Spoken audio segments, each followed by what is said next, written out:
live and online. It's Sleepless with Steve and the Movie Book Club with your host, Steve Pulaski.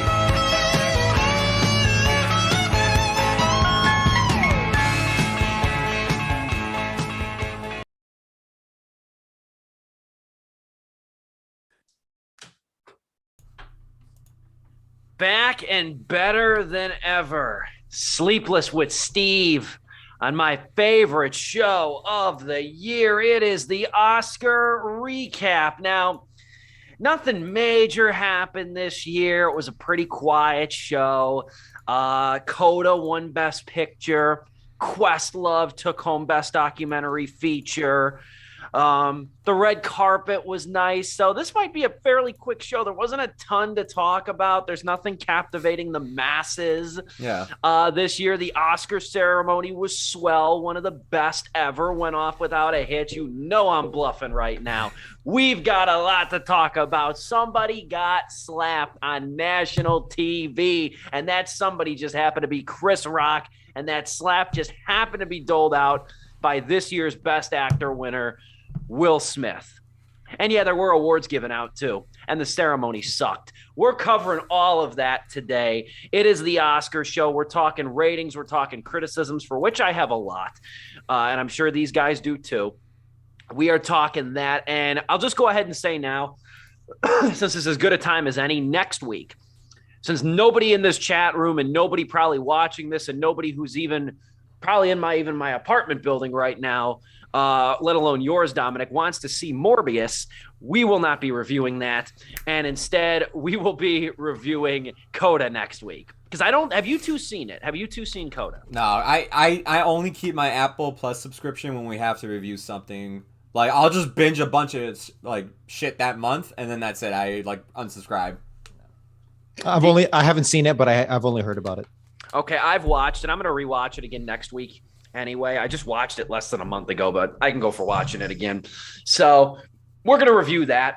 And I'm honestly just really happy I don't have to watch Power of the Dog again. I'm not even going to lie. And I didn't hate that movie, but I'm glad that movie didn't win Best Picture, because that would have been, in my opinion, they're not comparable plot-wise, and the formers were, or the latter in this sentence is worse.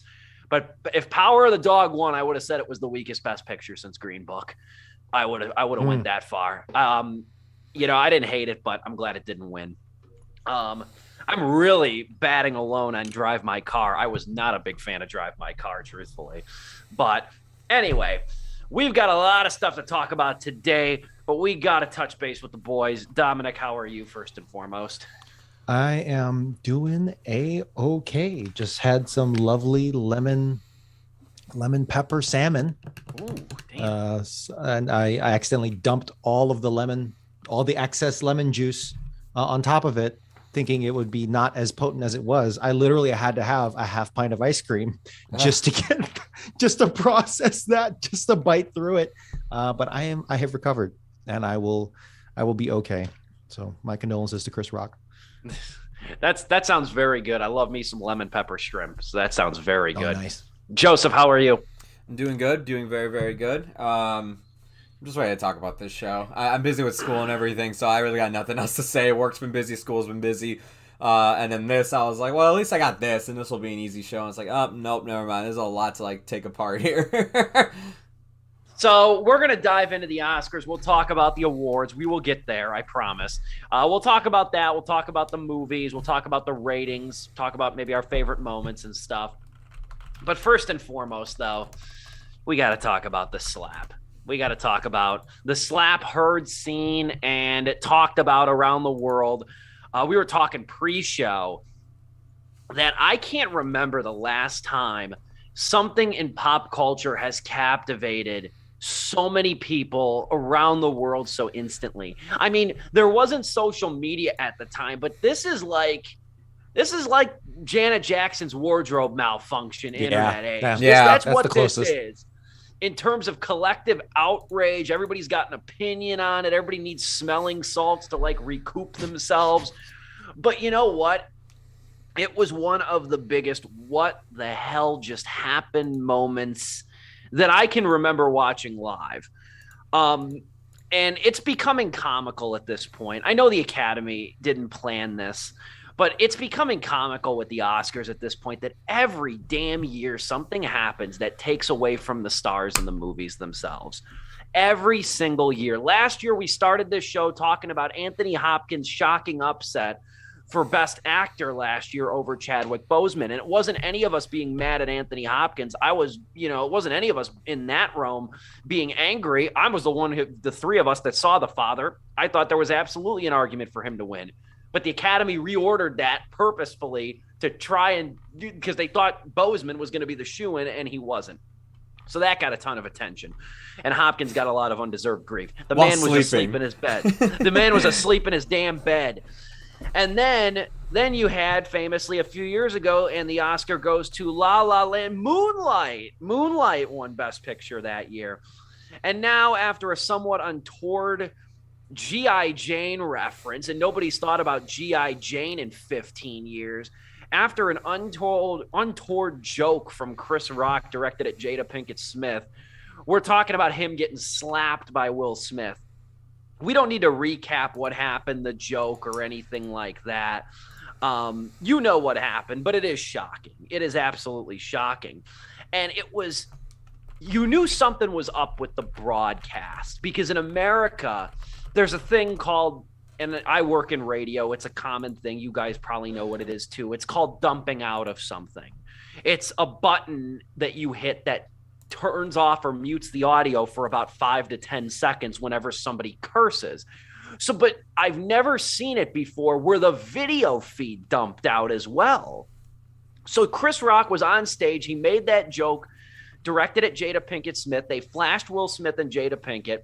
And then it cuts back to Rock, and the screen glitched and froze for about 10 seconds. Then it comes back with no audio.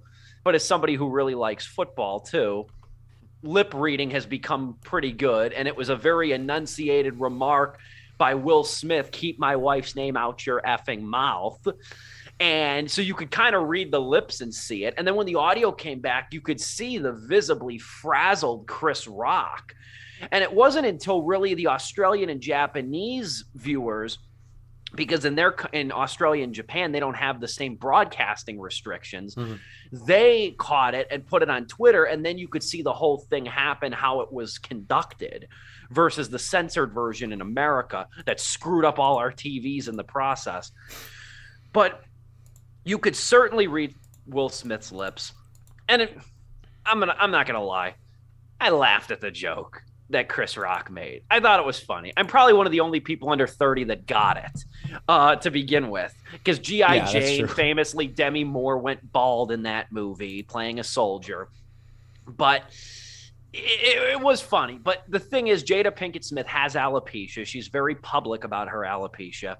And there's also a history with this, too. There's also a history. When Chris Rock hosted the Oscars, Jada Pinkett Smith was boycotting it that year because of the lack of minority representation, specifically African Americans. And Chris Rock made the joke at the Oscars that Jada Pinkett Smith boycotting the Oscars was like him boycotting Rihanna's panties. Neither of us were invited. But it's a damn shame for everyone. That's exactly what it is. It's bad for everyone, this whole event. No one's going to remember Will Smith winning Best Actor 40 minutes later and then going on stage after the air was sucked out of that room. Ruined... I'm sorry, go. I know this is your moment, actually. No, it's fine.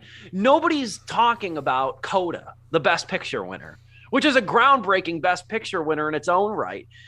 Smith's tainted his legacy and is now facing disciplinary actions by the Oscars, as reported by Hollywood Reporter just about an hour ago, if that. This has caught fire in a way that few moments do, and it's even overshadowed the Ukraine-Russia war in America, coverage-wise. It's everywhere. It's inescapable on social media, mainly because, if you think about it, though, not only did this happen on live TV, these are two A-list actors. I have nothing against these two performers, and I don't think they do something like this. But let's be honest. This isn't Michael B. Jordan slapping Miles Teller. This is Will Smith slapping Chris Rock. These are household names. Now, the last point I want to make about this, the last thing I'll say, and I know Chris Rock all eyes are on him tonight. Literally, he's got a sold out show in Boston tonight, and he arrived for that at the Wilbur Theater. And this is going to be the first public appearance he's made. He hasn't said anything. Now, I opined this to a couple friends in the last few days, and this is what I do if I'm Chris Rock. It's going to be hard, and I'm not that smart of an individual. I bet his agent has opined the same thing. If I'm Chris Rock, it's going to be hard when you're going on tour. Maybe I make a subtle pass about it or something like that, or be like, come out on stage and say, I'm doing all right, guys, don't worry. Anyway, and then go on with the show. Because nobody's going to heckle Chris Rock. Nobody in their right mind is going to heckle Chris Rock. But I also didn't think anybody would slap Chris Rock either. But moreover, though, if I'm Chris Rock, you know what I do? I call Netflix. And I say $20 million for a stand-up special. I call Netflix. I get my agent on the phone with Netflix. And I say, do you want the most watched show special on Netflix in history? I'll give it to you this summer. I would do that.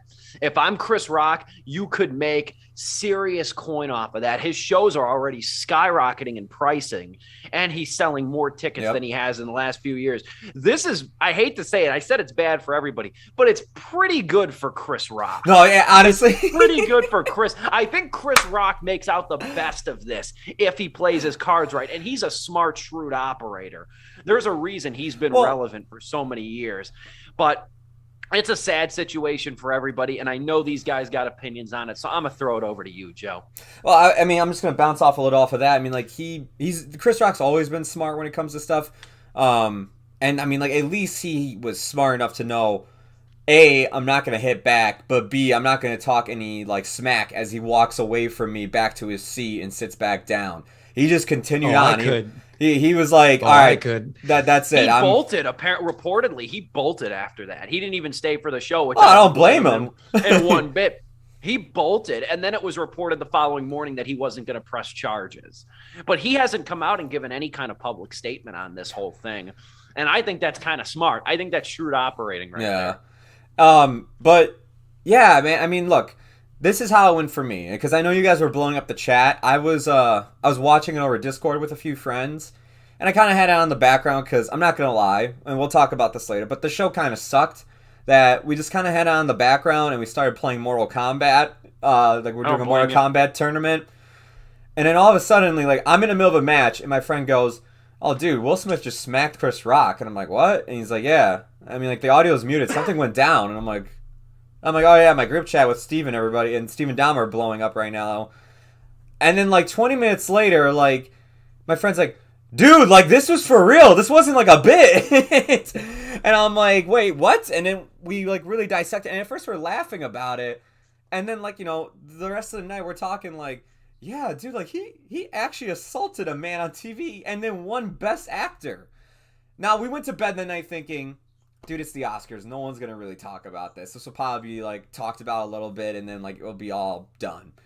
But it's everything after that broadcast, the memes, what Jaden Smith said, what a lot of people were saying, actually, after this whole thing, that I think really pushed it into everybody needs to have an opinion about this now. To where, like, I mean, like, yeah, look, we're, like, dedicating the first segment of the Oscars to this. And this is what I want to say about it. I personally think, yes, when I went to bed that night, I thought, hey, Will's in the wrong, and Chris made, like, you know, just a awkward joke, whatever. I didn't know Jaden Smith had alopecia. A lot of people don't, because, you know what, a lot of people... Alopecia, sorry. A lot of people don't know that she has that, because, you know, regardless how much the Smiths actually put their info out there about their relationships and everything... We don't usually keep up with that kind of stuff because there's more important stuff going on in the world. Like, I don't know, a pandemic and a war. So there's more important stuff to be focusing on.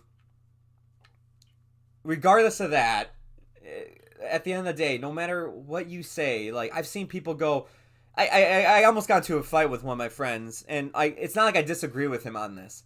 He was like, dude, it wasn't that big of a deal. It was just a slap. What's more outrageous is the fact that they disregarded the animation category and made fun out of it to animators. And I was like, hey, man, look, I kind of agree with you on the animation thing, but like somebody literally got assaulted on TV. I know they're both millionaires, billionaires, and they'll be fine, but like there's more context to this. There's a lot more riding on this. One, comedy nowadays to me has been on this weird balance beam of what are we allowing to be okay, what are we not allowing to be okay.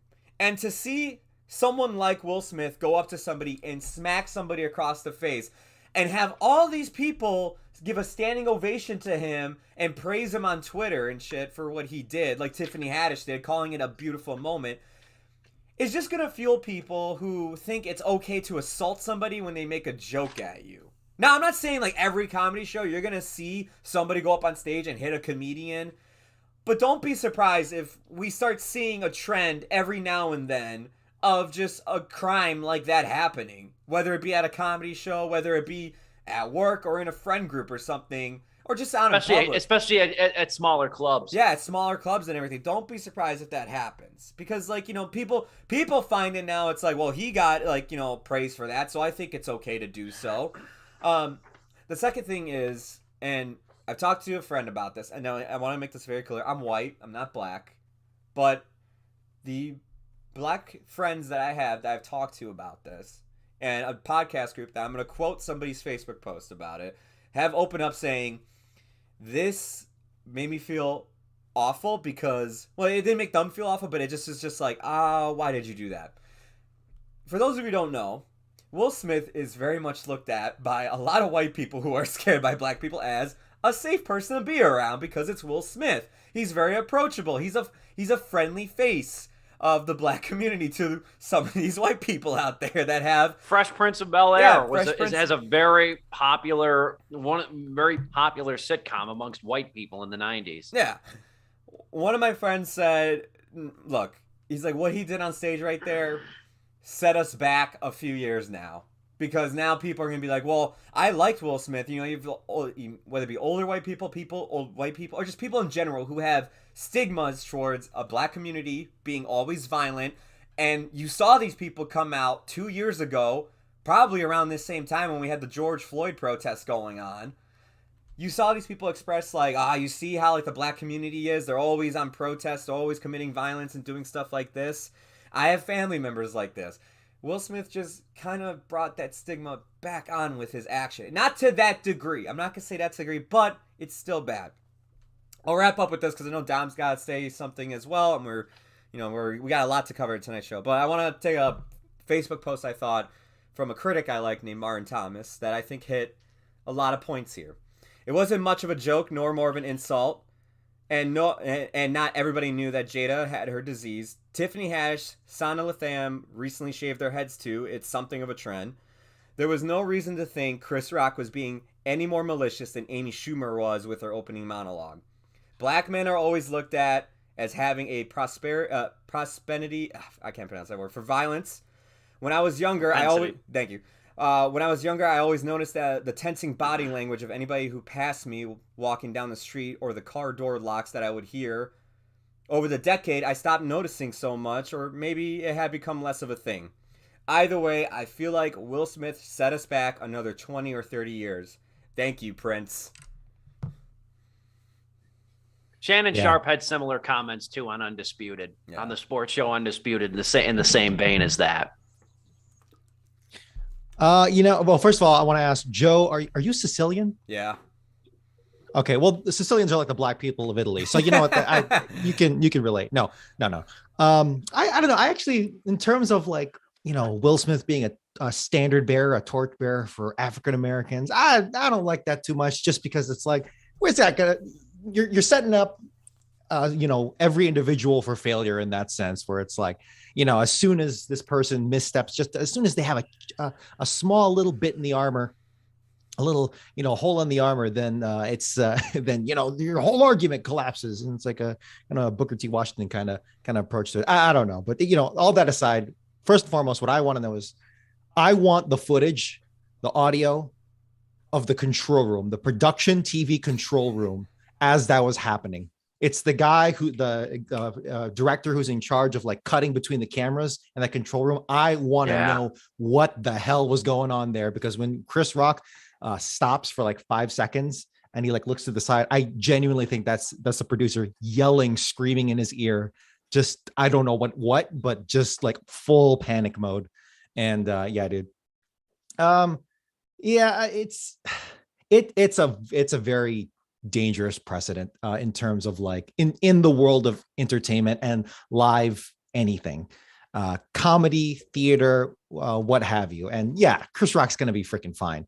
And from a purely Machiavellian point of view, morality aside, yeah, you're right. Will Smith could have easily just been like, I'm going to take this with dignity. And then in my acceptance speech, I am going to say, you know, Chris Rock, it's not my wife has a condition. It's not, you shouldn't punch down like that. You know, he easily could have done that, taken the devious high road, if you will, and easily could have made a much sharper case for himself. Said something to him at the after party. Yeah, exactly. If you wanted to go full Scientology and like put the hurt on him, he could have like different avenues of approach, as most Scientologists tend to do. But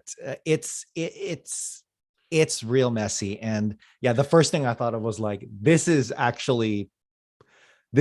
dangerous for a lot of things, particularly, yeah, for live people. And I am thinking about the working comedians down at, you know, the very lowest rung who are just trying to get a startup.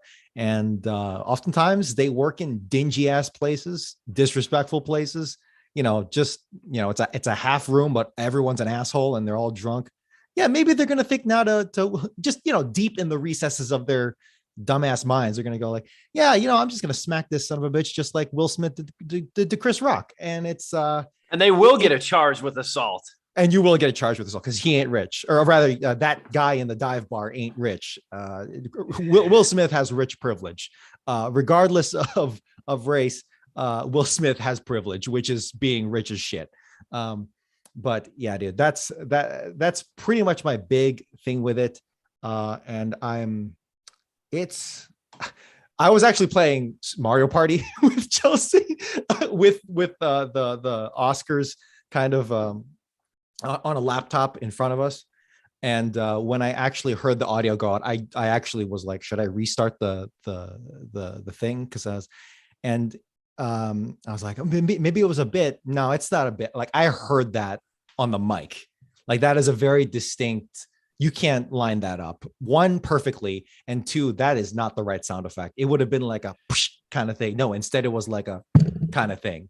And it was like right away I knew it was. And hey, let me just say, if you still think this was fake, you are a 9/11 truther, and I don't respect you anymore. But anyway, there's really not much to say other than Will Smith is freaking privileged as hell. And the fact, let me actually, I'm actually going to steel man for the Academy for just a little bit, and then I'll say the Academy sucks, because of course they do. But I actually understand that they couldn't like go into the envelope and be like, oh, Will Smith won, okay, cross him out, and we're gonna Benedict Cumberbatch is gonna win. Yeah, exactly. It's like, I don't know. It's like, no, they definitely should not have done that. And, you know, I think it was like about 20 minutes between, it was about, yeah, the slap and the awards. So it was like, that is, for live shows, that is like not a lot of time to do anything. Not. So I get that. I understand. It's like, I don't know what to do here. And then, but I do think that they easily could have done, without any kind of backlash from me, at least, which is, remove him from the premises, get security to, you know, you don't need to like call police and haul his ass out of there or anything, but like get security, have them just stand next to him, like, Mr. Smith, please get out of the building. And it's, you know, do that. And then if something happens, just cut to commercial. I don't know. But like the fact that they let him stay there and all that, I was genuinely shocked. That was surreal for me. Yeah. The slap was one thing. That was like when host of Family Feud, Steve Harvey, bald Steve Harvey, when Steve Harvey when he misread the Miss America or Miss Universe, Miss Universe, or whatever. Like, it was that like, okay, whoa, hey, whoa, he said the wrong name, he did the wrong thing, or like Moonlight, right? It's like, oh, sure. But the speech that happened, the speech where he was allowed to say what he did, and everyone was clapping for him, without any kind of like, it's like, what a way for every celebrity in that room to tank any kind of moral high ground or grandstanding where it's like, oh yeah, LGBT. Oh yes. You got to think of the children, like blah, blah, blah. You just standing ovation. Denzel Washington. What the hell were you thinking, man? Like, and he was like comforting him in between, like, during commercial. I'm like, oh, come on, really? You're going to do a standing ovation for him? And it's like, that was really kind of gross to me. What was really the most disgusting was when Will Smith was using like straight up abuser language. Like when he, like, if you, I swear his acceptance speech will be studied in like, oration classes. Yeah, exactly. It's like, that is some serious double talk. That is incredible. Like, King Richard was a defender of his family. There are so many angles to that. One, you are bringing in the Williams family into this now and justifying. And Richard Williams is alive, mind you. Yeah, and he actually came. Kudos to him. I don't know about his background at all. I didn't watch the movie, but apparently, good for him. He came out and said, "Yeah, he shouldn't have done that. That's not good."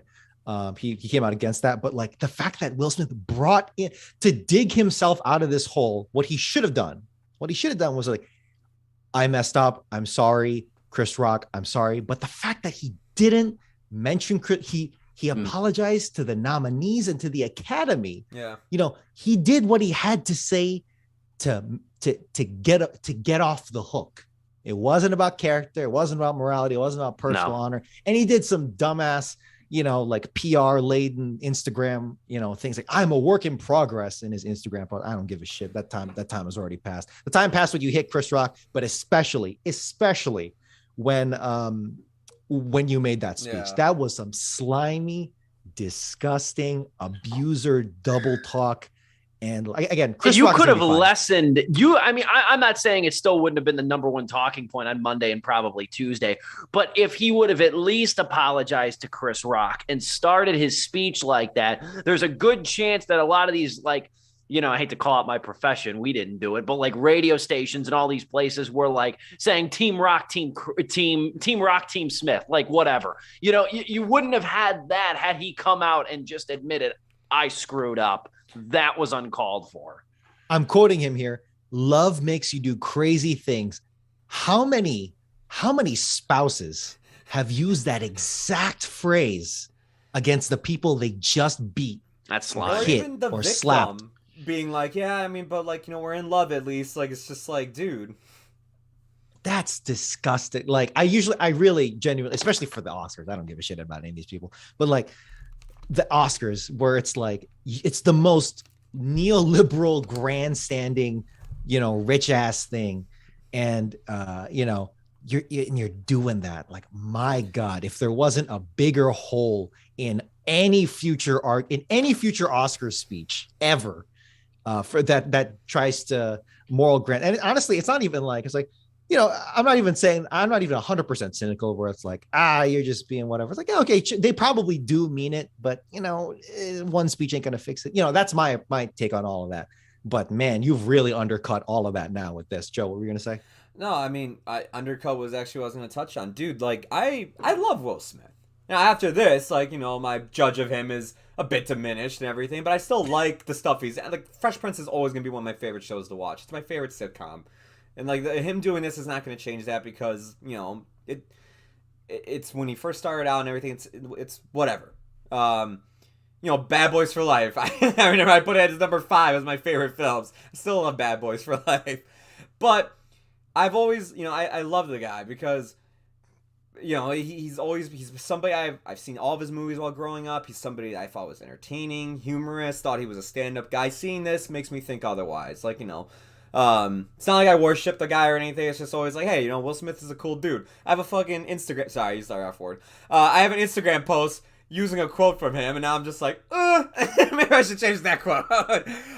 But this is something in 20 years, like, you know, he's been trying to get this Oscar since Ali, since Pursuit of Happiness, since the Tell the Truth movie, whatever it was called. Concussion. He's been trying to get Collateral Beauty. Collateral, yeah, that too. He's been trying to get this, and he ruined his moment that he's been trying to do by like going up there, slapping him, and then yes, as you've been saying, like just that whole speech after, he could have honestly been like, you know, I'm happy I won tonight, but guys, I messed up. All right, that was not cool of me, anything. I'm not saying he had to get rid of the Oscar. I'm not saying anything like that. I'm not saying he should have to return it. He earned it, because I do think out of the 5 nominees, now granted, I haven't seen Tragedy of Macbeth, so I can't speak on that, but I've seen these other 4 films. I honestly do think, yeah, Will Smith probably was the best one out of all of them. He just ruined that moment for himself. It could have been a great moment that everybody was like, wow, finally, because, you know, everybody, you always see these Facebook posts. How does Will Smith, how does Johnny Depp not have an Oscar, blah, blah, blah, blah, blah, blah. Look at all these amazing... It was Leo years ago with The Revenant. Yeah, and he finally got it, and now it's like, dude, I've met people that didn't even realize he won that night. They just thought he was there because he's Will Smith. They didn't even know he was nominated. Well, yeah, and that's the thing, too. It's like King Richard did not do well at the box office to begin with. If it was 10 years ago, there's a good chance King Richard would be one of the highest grossing dramas of the year. But King Richard did not do very well in theaters either. So it was not a household name of a movie to begin with. So a lot of people didn't even know about King Richard or the story or anything like that. So like this movie in and of itself, I don't know if any movie really would be. But this movie and that performance and that win is not strong enough to overshadow what he did that night. He will forever, this will be a talking point about Will Smith for the rest of his life and beyond. I actually get second. You cannot Men in Black wipe this. Like this is so many memes. With him. It's like Will Smith's publisher after early. Taking away the Oscar would be stupid. Taking away the Oscar would be stupid. It's like when they and again, don't get me wrong. Like in this context, these coaches have done far worse. Like Joe Paterno. It's like when Joe Paterno got uncovered with that, you know, the sexual abuse scandal, and like whatever punishment he got was light and what wasn't harsh enough. But like they vacate these college football coaching wins. I always thought that was asinine to vacate these wins so they don't show up in the record book. The wins happened. It's like with this situation, you can't take back the award. What happened. You kind of just have to live with it and how you move forward. You can't take away something like that when it's already been done. And if you like, no, if you, it's not a statue. Yeah. You can take down a statue. Exactly. And I'm just gonna say this too. You take away the award, you take back his Oscar, you try to erase it. Okay, now go back throughout history, find every film Harvey Weinstein produced, and now remove that and grab his Oscars. You have a whole cleaning up to do if you're going to be like Woody Allen. If the slap was crossing the line, then it's like, dude, what about the rest of this? Kevin Spacey as well. Oh, all of that is pole vaulting like 1,000 feet down the line. Yeah. So like Will Smith crossed the line, but all that's worse. We all agree Harvey Weinstein. Yes. Oh yeah. So much worse. We're talking about the precedent of taking away an Oscar, and it's kind of playing into the point that if you were to take away an Oscar, which would be a lesser offense than what all these guys. I will go see the next Will Smith movie. I will go see Bad Boys 4. I will continue to watch The Fresh Prince of Bel-Air. I will not go see whatever Kevin Spacey does at all for the rest of his career if he chooses or gets anything for any time throughout the rest of his lifetime. And you know what? I know we're going to close out to this pretty soon because of our Zoom sponsored intermission, but I didn't want to leave it too hanging here. And I don't know all the facts here. In fact, anything involving Scientology is going to be pretty damn muddy for Scientology reasons. But I actually, so all that aside, we all universally condemn what Will Smith did. And like, we're totally on, I don't want to say Chris Rock's side, but it's like, yeah, don't hit people, don't assault people. Horrible. But these things don't happen in a vacuum, right? I think I actually might have missed this, but apparently, did Wanda Sykes make a joke in that same show about the Smiths earlier? I think I missed it, but that apparently went harder or something about their open marriage, I don't know there, but I don't think this just happens in a vacuum. And I don't think, if Chris Rock had made that joke, just at a stand-up comedy special, Will Smith wouldn't have freaked out that much. I think it was something, and I'm not excusing what he did. I'm just explaining that I think combined with the desire to win that Oscar that he's been vying for ever since Ali, or even that one episode of Fresh Prince, where his dad left him. again. But like I think combined with that, combined with the emotional damage of his apparently failing marriage, because what Jada did was messed up. Apparently, correct me if I'm wrong, she slept with her son's friend. Yeah. And it was like an open marriage, but it's not like a true 50-50 polyamorous. We talked about this and we emotionally settled this beforehand. No, apparently it was and then more and then they went on a podcast and she aired the details of it too. Yeah.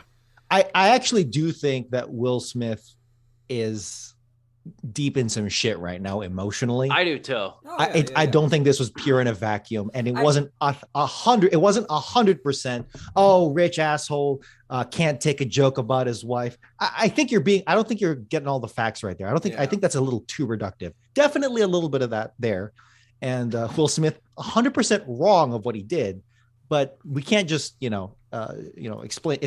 Like I said, it doesn't just happen in a vacuum. I get why he did it. I see the dots. I can connect them after everything that's happened, like, building up to this point because you can find there's an article out there about the history of Chris Rock and like Jada, like, kind of having a back and forth with each other ever since that Oscars that he was hosting and she refused to go to. Yeah. There's a whole history there. It's like I can connect the dots of like, failed marriage, stuff happening at home with his kids too. There's all that as well. Like, I get it. I can get like how he got to that point to thinking like, hey, it's okay. I mean, he's been going to therapy too. Like, he's been talking about that and open about that as well. I can understand, how he got to the point of I'm gonna go up there and slap him and everything's gonna be okay. I just don't agree with it. I still don't think it's the right move. I still think it was foolish of him to think that. Out of all the jokes, technically, what Chris Rock, that specific Jada Pinkett Smith joke, because we're going to dissect it, of course, it is technically punching down because, it's a condition that she has no control over. And I guess he technically made fun of her for that. But it's like, dude, it's Chris Rock. Two, literally every celebrity gets pegged for much, much worse. Yeah. They're rich. And it's like, if you comment saying like, well, you made fun of, she has a condition. I even forget the term. She has a condition. It's like, no, you're an idiot. Like, don't stop it. Stop it. It's an award show. There's a lot of roasting always happen no matter what. We'll move on. We went way longer on that than I thought, but I mean, for good reason. We all have opinions on it. It's hard to stay silent. We'll take our Zoom sponsored intermission. And there were a handful of winners, 23, in fact. Some of them had the privilege of being broadcast too. We will dive into that about the Oscars coming up shortly. We'll take a Zoom sponsored intermission. Be back in about 60 seconds. This is Sleepless with Steve.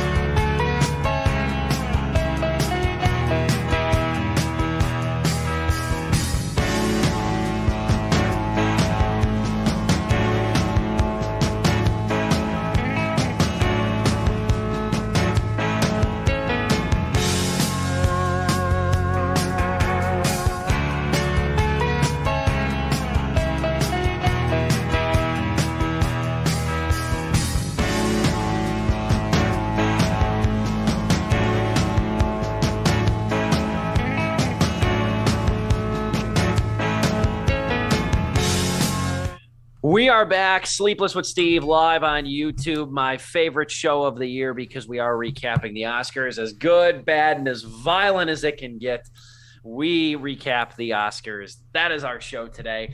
And we just spent about a good half hour on the Will Smith, Chris Rock aggression. It even has its own Wikipedia article now. I don't know if you guys saw that.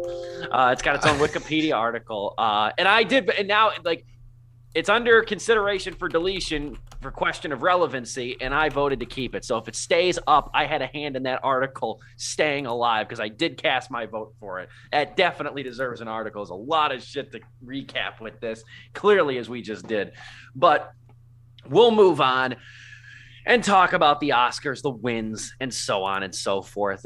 Dune won the most awards at 6. The Power of the Dog, which got 12 nominations, only got 1 award, and that went to Jane Campion, so she did win one of the big 6 categories.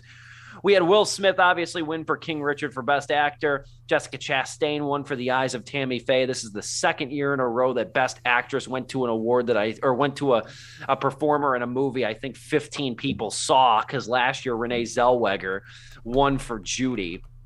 I missed The Eyes of Tammy Faye, as most people did. Troy Kotsur, who probably gave my favorite speech of the night, won for Coda. He's awesome. And that guy only has like 5 film credits to his name, too. Sad to say. He should get more, and I like to think he will. Because Oscar wins do a lot for your career. Ask Jean Dujardin. But moreover, Ariana DeBose won for West Side Story. That was another really good speech. That was the first speech of the night. That was a really good speech from her. Jane Campion, as I said, won Best Director. And your boy went 19-4 with picks. Now, Joe, I don't know if you have this photo on hand. I don't know if you have it. I hate to put you on the spot here. No, I do. I technically think I should go 20-4. Because I always post a picture of the bottle of chartreuse, because I drink chartreuse liquor on the night of the Oscars. That's my drink. I only have it once a year. And I posted my photo with my ballots, as I do every year. But if you look closely on the TV screen, your boy just happened to take the photo when Jada Pinkett Smith and Will Smith were getting interviewed on the red carpet. So I think I should be 20-4 and have the most Oscar wins I've ever had, at least the most picks correct, because I did kind of have a hand in foreshadowing that some stuff was going to go down later on in the show. That's just me. That was even, it's funny, that was brought to my attention by a friend. I did not even think of that. Even after all this happened, I didn't notice it until yesterday evening or yesterday afternoon, whenever it was. But as far as some general thoughts on the Oscars, I'll just say this, and I think Scott Mendelson touched on this very admirably in his Forbes piece. This felt like an Oscars that was really embarrassed by itself in a lot of different ways. Not airing 8 awards live, yet still running longer than it has in the last 4 years at 3 hours and 40 minutes. That proves that this whole let's announce these awards on Twitter and not give them the time of day. That proves that stunt was purposeless, meaningless, and should not happen again. That was crap. That was complete crap, and that probably would have led the show today had somebody not got assaulted on live TV. But the Bond tribute with no cast members and directors introducing it was categorically absurd. Nothing against Tony Hawk and Shaun White, but why the hell were they introducing the Bond tribute? That I don't understand. Nothing against them, but there was Dom brought this up, and I think Dom will have more thoughts on this too. The Godfather tribute. What the hell was that music? What the hell was that composition that was overlaid over the damn Godfather? That didn't make a lick of sense. And then you had probably, and I haven't watched every single Oscars in memoriam ever, you had probably the worst in memoriam I've ever seen too. They tried to go for like a celebration of lifestyle, but all it did was obscure the actors and the people and the crew members we lost this year, number one. Number two, who'd they choose? It was Sidney Poitier, Betty White, Ivan Reitman to say something about. They picked those 3. Here's the other thing that's getting underreported too. The Jagoffs forgot Bob Saget. They forgot Bob Saget. That was a notable omission. They didn't have him in there. And then it was really, I'm going to say this, even before the slap. And then by that point, it took the air out of it for me, so much so that I think I spent more time on my phone than I did watching the thing for the remainder of the show. It was the least fun Oscars I think I've ever seen. Yeah. Everything was a total miscalculation. Joe, what say you? Man, there's just a lot of weird decisions. It's some of them that you brought up. The Godfather tribute having a weird trap remix that was interspliced, and it wasn't just one song, it was a ton of songs that kept breaking into it. It was okay, that was a weird choice. One that puzzled me, and I love Meg Thee Stallion, but why the hell did she show up for We Don't Talk About Bruno? But rather than continuing the song of We Don't Talk About Bruno, she just started rapping about the Oscars. And I love the moment where her and Zendaya have a little hey, what's up? That's funny, but it was what the hell is this? And that song wasn't even nominated either. That song wasn't even nominated. I had to keep telling everybody that. Like, as much as everybody loves that song, it's like that wasn't the one nominated from Encanto, by the way, for some reason. No, they got time for that, but they don't have time for these other categories. Yeah. That was a joke. You had Regina Hall's COVID pat down thing, which, again, like, this is the industry that was trying to push the whole Me Too thing that I want to, like, to be like, yeah, those are great allies to have. But then on stage, you have sexually harassing men, verbally, and then Josh Brolin physically touching his and that just went on too long. That just went on too long to begin with. That was the most anti-feminist bit I have seen yet at the Oscars. Anti-feminist, you don't freaking do that. I saw somebody be like, I love Regina Hall. I'm glad she shot her shot with these fine men. And it's just like, girl, that's not no. Like, I love Regina Hall too, but like, man, that was an uncomfortable, and you could tell that there was a few of them who were like visibly there was Josh Brolin. He looked at Jason Momoa. There was like a long 5-second pause of him just looking at him. And then they're like, so anyways, the reward that we're giving out today. And then you had like the 3 or 4 guys she brought up on stage. It was Bradley Cooper and Simu Liu kept looking at the camera like, are they going to stop this bit or is this going to keep going? The other thing, and I kind of hinted at this earlier, was, what they did to the animators, like the whole night. Like Amy Schumer kind of like did a little joke. And I thought she actually had the funniest one, which was, I didn't watch any of the animated films because the only one my kids wanted to watch is the Disney one, which is Encanto. And they won't stop singing about We Don't Talk About Bruno. And I was like, all right, that's kind of funny. But it was when they finally did, this is supposed to be the animated feature film. It's supposed to be the animator's moment. They get up on stage and first off, I thought it was funny. All 3 presenters are live action versions of the cartoon characters they played, which is Princess Jasmine, Ariel, and Cinderella. So yeah, Naomi Scott, the upcoming Little Mermaid, Haley Bailey, and then Lily James. And they all were on stage, and they, for like 2 minutes straight, were just ripping on like how, adult animation is just something I only made for kids. Like, it's not really like, a thing that like any grown-up really cares about and everything. And then you had Phil Lord and Chris Miller on Twitter being like, super cool to position animation as something kids watch and adults have to endure. Not like I've seen like, people I've worked with for years, work countless hours on animating one frame. And it was just like, you did that during the moment. It's supposed to be the animator's moment. And then they gave it to, of course, the Disney film that we all knew was going to win and everything. And it's just like, then you had the animated short film be not broadcasted. It was just like, dude, what a spit to the face this year for the animators in general. Like, that was so bad to me. I was just sitting there like, damn, Christ, you had Riz Ahmed win an award for his short film, and he was only nominated last year. Like... I mean, this Oscars, viewership was up over 50%. So, I'm willing to bet it shot up once everybody heard about the slap. People were like, wait, what? And they turned on. I want to be in that metric. I want to see those metrics. I want to be in the post Oscars production team. That's like, okay, let's look at the metrics. And at this time, okay. So it's like next year we're getting a full on celebrity death match, baby. And I am, hey, if it's planned, I'm here for it. If they plan on hitting each other and like they want to, awesome. I was going to say, like, I talked to some of my friends who are like film buffs and everything like us and everything. And I asked them, I'm like, are you guys actually watching the Oscars this year? And they're like, nah, I can care less because, they're cutting a few of the categories. I honestly think the host choice was last minute. And it's just like the selection they chose is just okay at best. And, like, they were just kind of like, I don't know. There's just other stuff going on right now. And then, like, they ended up reading all the highlights and then going back and watching clips on YouTube. And they were texting me like, dude, yeah, the Oscars sucked this year. What the hell happened? This is the worst it's been.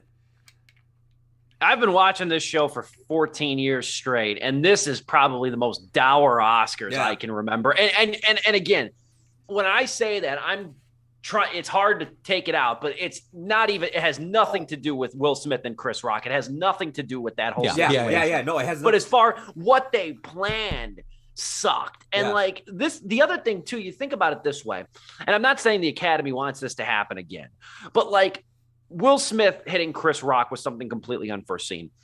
When the Academy tries to manufacture these like moments to be viral or to try and get like, I don't know, viewership or just try to get cultural relevance back, it winds up falling flat on its face. Yeah. But it's these moments that are unplanned. The Oscars cannot stop dipping its hand in a tainted pot in the regard that they keep trying to tailor this show for a group of people that do not watch the goddamn show. Could you imagine being one of the writers that does these sketches and bits and shorts, you know, all this stupid ass shit, and then like Will Smith just literally slaps all of that work away, and it's like, yeah, none of it mattered because everyone's just talking about this.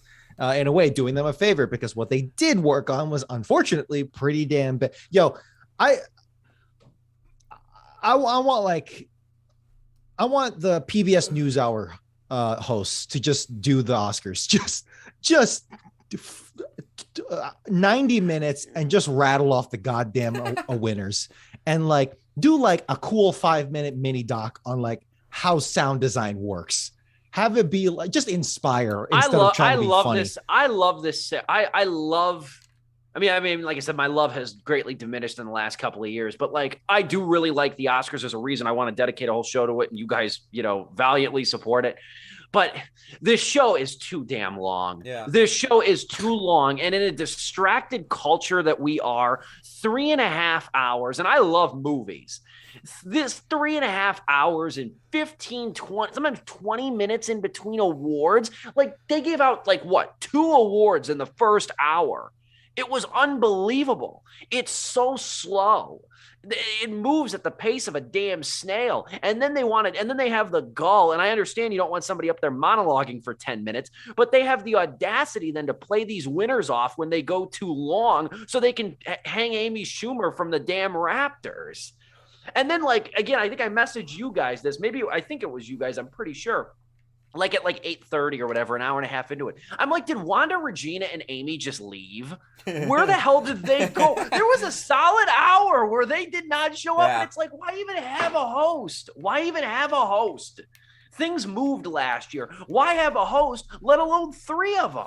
Not only did things move last year, but the bits were better because it was just like they were just in and out. Like Questlove's like whole thing where he started like interviewing people and just like play trivia with them. That was a lot more fun than anything the host did this year. A ton of fun. Like that seat filler bit was so stupid and awkward as well. Like, you know, of course, Amy Schumer unfortunately chose the couple like that, you know, man and wife, Jesse Plemons and Kirsten Dunst.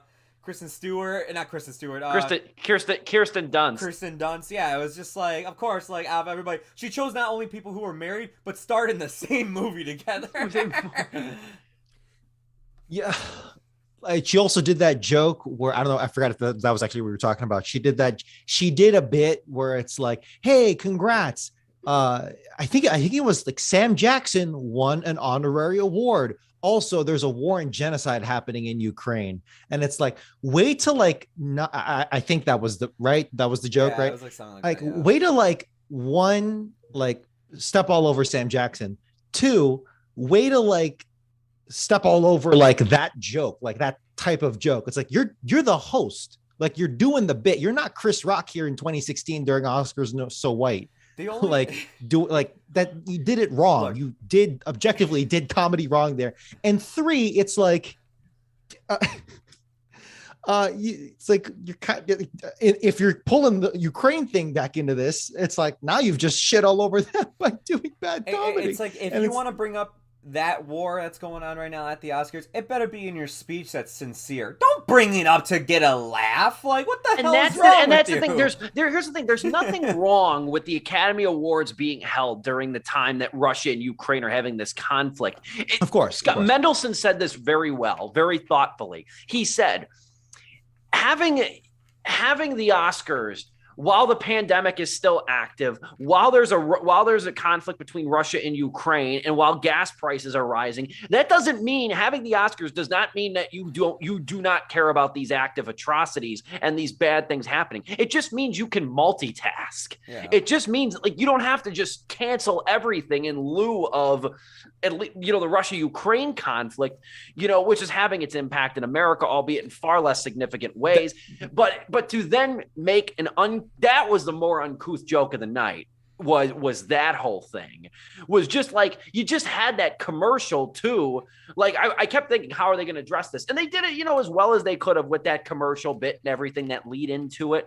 But then to have that, it's like, now this is why people hate Hollywood too, because they think they're above all this stuff. And they think whatever happens outside of the walls of the United States, much less Hollywood, is just white noise. It really, that joke in particular actually pissed me off so much. Just not for like moral grandstanding, right? It's not like I'm going to go over to Ukraine tomorrow and start helping children or anything, but it's more like I know exactly what you were going for. I know the joke you were trying to make. The execution was just so bad. And the fact that you, a professional comedian, could not it's not even execution. I think it's like, I don't think there was any scenario where you can insert that joke into that specific moment. Could have done it. And it was on your mind and you brought it was a weapon in your back pocket and you brought it out at the worst time and didn't know how to use it. That's what that was. Thank you. Very well said. And the fact that she is the host and it's like, oh man, it's best said there. Yeah. We do have to seg. I do want to get into this though. I don't know if we're necessarily going to have time to talk about the ratings, but like it's still the second lowest Oscars, even though they're up. I do want to go around, and I know that I believe I'm the only person here. You guys didn't see Coda, so I know I'm the only person here. I'm the only person here that's seen all 10 nominations, at least for Best Picture. And I will say though, just in general, this was a comparatively weak year compared to the other ones too. And all these distractions too overshadowed these movies. Like normally they roll like a minute or two long clip of the movie, like a montage clip of the movie. What did we get? 15 seconds each movie back from commercial break that didn't even give the gist of what the hell any movie was particularly about. In their defense, I think they do what the Golden Globes do, where they do dedicate a montage, like a minute montage throughout the show. I think that's what they did. It was just a stopgap thing because they have 10 movies. It was just like a 15, 20 second stopgap thing that when they came back from commercial, you didn't go into this knowing anything, or you didn't come out of this knowing anything about it. All that being said though, your favorite winner from the show, I'll briefly start. The winner whose speech or just the win itself. I really feel first off, I feel really bad for Questlove. I feel really bad for him because that was an excellent movie. We gave a really good review of Summer of Soul. That was the best documentary I think of last year. And that was just a joyous movie to behold. So it really sucks that his moment got screwed. But I will say my favorite award, it was a toss up between DeBose and Kotzer. I give it to Kotzer. I really like Troy Kotzer, and I did peg him to win. A lot of people had, even the experts were going Cody Smith-McPhee from The Power of the Dog. And I thought Kotzer of the nominees was the best and most worthy winner. And I loved his speech because you know what the great thing about his speech is? And when you two gentlemen see Coda, you'll know what I'm talking about. He plays a character, a father in Coda, who's a little tactless, vulgar, prone to saying the wrong or more abrasive thing. And then he got up on stage. Everybody's doing the deaf form of like celebration in honor of him. And he gets up on that stage and you could tell he is firmly authentic. He is a firmly authentic, interesting, fun individual. His joke about Marlee Matlin yelling at him for wanting to teach President Biden dirty sign language, I thought that was well played. I was really happy for Troy Kotzer, and I look forward to hearing what you guys think about Coda. Dom, your favorite winner from Sunday? Got to be Ariana DeBose. Just the fact, ever since Hamilton, I fell in love with that whole cast, and the fact that when she was chosen for West Side, just when they announced that she was going to be in West Side Story, I was like, definitely seeing this now because that you were was blown away by her. You talked a lot about her performance when we talked West Side Story. Yeah, hell yeah. And just honestly, just the angle. I mean, it was a fan favorite. I think it was kind of a lock, but still, regardless, for a reason. Just the fact that yes, she wins the same Oscar for the same role for the same story, while acting opposite the woman who won the same. Like you'll never in the next 100 years you might see that once or twice in movies, or unless they start doing holograms. But still, it's just like a perfect story that in the history books is going to be really fun to read about when you're looking back on it. So easily my favorite winner. And it was a really good speech. When she addressed her mother, I'm not going to lie, that was the only moment of the whole Oscars I had a couple tears in my eyes when she addressed her mother and showed her mother. I love that. Joe, your favorite winner from Sunday? It's the person who won 2 awards. It's Zack Snyder for the best moment and fan favorite film on the Twitter poll. No, it's also the. I didn't even get to how that pissed me off. Yeah, I didn't even get to that. That was so stupid. It was just like, why even bother try doing this stuff? Because I said that, and when someone in my chat's like, it's because Spider-Man didn't win. And I'm like, I'm like, dude, if Spider-Man would have won, I would have not cared either. You know how half-assed that was for the Oscars to attempt to be more mainstream with something like that? Anyways, no, it was DeBose as well. I mean, it's DeBose's speech. Her winning is like one of those moments in the Oscars that like we had with Parasite last year winning Best Picture. It's like deserved. The speech was great, and everybody I think was legit happy to see that happen. It's one of those moments. I was happy to see her win, and of course, well, I was gonna say, of course, it's cool to see Will Smith finally win, but that was another thing going on in my mind when that happened. The one bit I will say that I did really like, and I want to throw this out here as we look to wrap up. The one bit, and I completely forgot about it until I took a look at my notes from Sunday night, was, and I have a star next to it too, so shame on me when I was writing other notes for the show. You know what bit I thought was very good? Was Wanda Sykes visiting the Academy Museum. I thought that was right. thought that was pretty good. In my opinion, it was the best bit of the night. It was which isn't saying a whole lot, but I did like a lot of that. And it showed that museum. It was good publicity for that museum. God, does anybody want to date me and we can go to that musium? Or am I gonna have to take my cat Ebert over here? That was a very smart, advertising. Good edgy joke. It's like she passes by that ugly mask and she's like, "Hey, Harvey Weinstein," and it's like, yeah, that's good. That's edgy. I don't know. I can't get into the science of it, but that's actually well executed by a great female comedian. Like, you can do it. It's great. Wanda Sykes could have held her own if she didn't. Yes, all due respect, I'm not a huge Amy Schumer fan, but no disrespect to her, and I really like Regina Hall. Yeah. But Wanda Sykes could have handled that on her own. Wanda Sykes is one of the funniest people living, and she has been authentically herself from the moment she got famous. And I thought that was a really good. That was probably the one good bit of the night, was her going to that Academy Museum too, because it did do its job in humanizing and showing what that is, and everything like that. But the last thing I'll mention, though, the final thing I'll mention, and it's getting downplayed again because people remember Coda like third or fourth of what happened Sunday night. Isn't it wild? Isn't it utterly wild that the first streaming service to win Best Picture is Apple TV Plus? Yeah, actually. That is like remind me, what was it for again? Coda. It was for Coda, right? Okay, that's what I thought. It's like, I was going to make a joke about Justice League, Suicide Squad winning Best Makeup.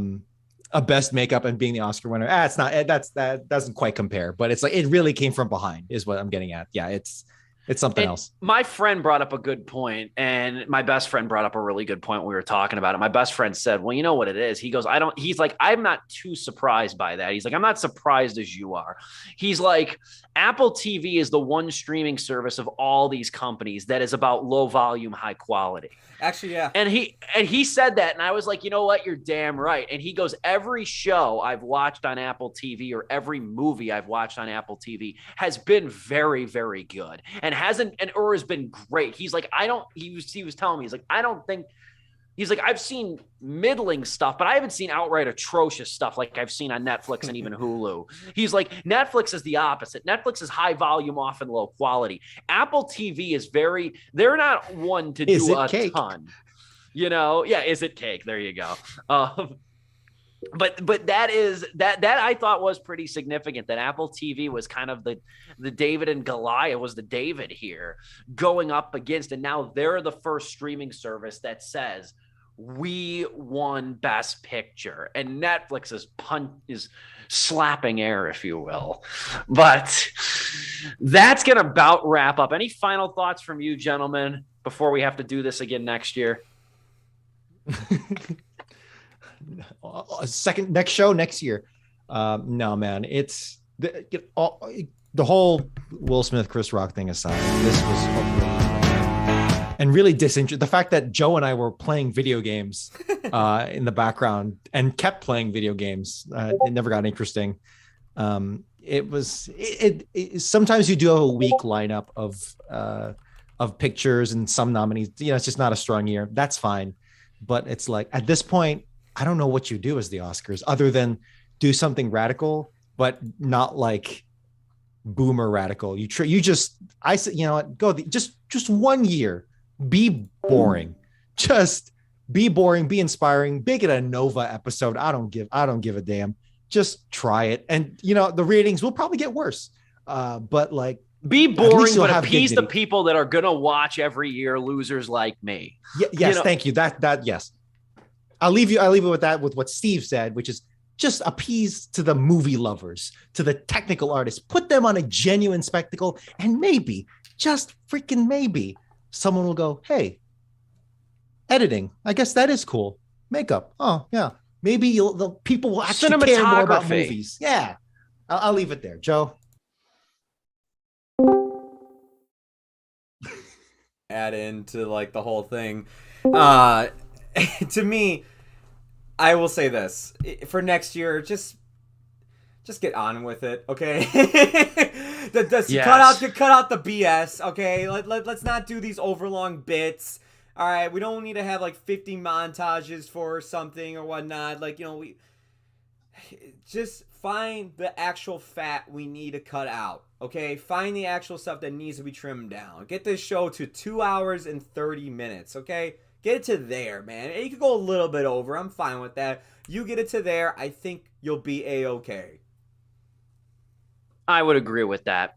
That's our show, Sleepless with Steve. We come to you live and in living color every Wednesday evening. This was a fun show. Lives up to my hype. Next week, we're talking Coda, and I'm looking forward to that because I think Coda is a very good movie.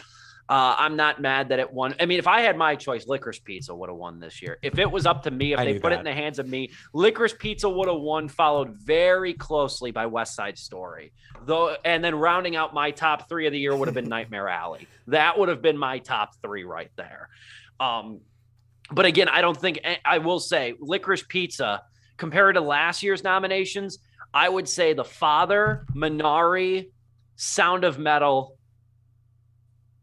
I would say those three were better than the best movie of the Oscars Best Picture lot this year. I would say Minari, The Father, and Sound of Metal were all better than Licorice Pizza, which I thought was the best of the crop. So if that tells you something right there. We'll be back next week to review Coda. I can't wait for it. And we will also next week more than likely touch on, we didn't get to it at all today. We were too packed with the Oscars, but I would like to touch on Bruce Willis's retirement next week as well, because that's a significant story. And if you've been following the rumor mill, it's not really a surprise, but it's sad nonetheless. So we will touch on that next week, along with Coda. For Dominic Guanzon, Joe Viso, and myself, this has been Sleepless with Steve.